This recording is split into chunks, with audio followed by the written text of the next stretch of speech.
नमस्ते रुद्रमन्यवावुतोत इषवे नमः। नमस्ते अस्तु धन्वने कराभ्यान्ते नमो नमः।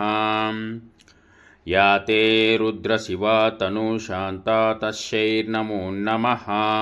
नमस्तो नीलग्रीवाय सहस्राक्षाय ते नमः। सहस्रबाहवे तुभ्यं नमो मीडुष्टमाय ते।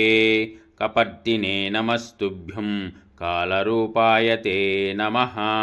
नमस्ते चात्यशस्त्राय नमस्ते शूलपाणये। हिरण्यपाणये तुभ्यं हिरण्यपतये नमः। नमस्ते वृक्षरूपाय हरिकेशाय ते नमः। पशूनां पतये तुभ्यं पतीनां पतये नमः। पुष्टानां पतये तुभ्यं क्षेत्राणां पतये नमः। आततायि स्वरूपाय वनानां पतये नमः।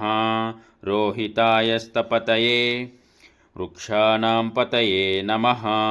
नमस्ते मन्त्रिणे साक्षात् कक्षाणां पतये नमः। ओषधीनां च पतये नमः साक्षात् परात्मने। उच्छैर्घोषाय देवाय पतीनां पतये नमः। सत्त्वानां पतये तुभ्यं वनानां पतये नमः। सहमानाय शान्ताय शङ्कराय नमो नमः। आधीनां पतये तुभ्यं व्याधीनां पतये नमः। ककुभाय नमस्तुभ्यं नमस्तेऽस्तु निसङ्गिने। स्तेनानां पतये तुभ्यं कृत्रिमाय नमो नमः। तस्कराणां नमस्तुभ्यं पतये पापहारिणे। वञ्चते परिवञ्चते स्थायूनां पतये नमः। नमो निचेरवे तुभ्यं हरण्यपतये नमः। उष्णीशने नमस्तुभ्यं नमस्ते परमात्मने। विस्मृताय नमस्तुभ्यं आसीनाय नमो नमः।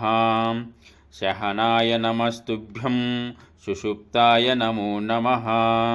प्रबुद्धाय नमस्तुभ्यं स्थिताय परमात्मने।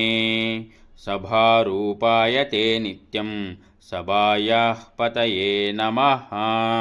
नमः शिवाय सांभाय ब्रह्मणे सर्वसाक्षिणे।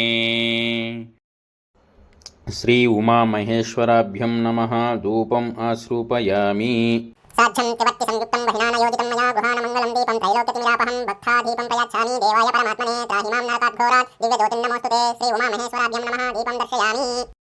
उमाकान्ताय कान्ताय कामितार्थप्रदायिने श्रीगिरीशाय देवाय मल्लिनाथाय मङ्गलं। श्री उमामहेश्वराभ्यं नमः। कर्पूरनीराजनं दर्शयामि। सुवर्ण दिव्य मंत्रपुष्पं समर्पयामि। आत्मप्रदक्षिण नमस्कारान् समर्पयामि। छत्रचामरगीतनृत्यान्दोलिका स्वारोहण गजारोहण समस्तराजोपचारान् मनसा समर्पयामि। क्रियाहीनं भक्तिहीनं सदाशिवा यत्पूजितं मायादेवा परिपूर्णं तदुस्तु ते। अनया यथाशक्तिपूजया च भगवान् सर्वात्मकः श्री उमामहेश्वरदेवता सुप्रसन्नः सुप्रीतो वरदो भवतु। स्वस्ति प्रजाभ्यः परिपालयन्तां न्यायेन मार्गेण महीं महिषा। गोब्राह्मणेभ्यः शुभमस्तु नित्यं। लोकाः समस्ता सुखिनो भवन्तु।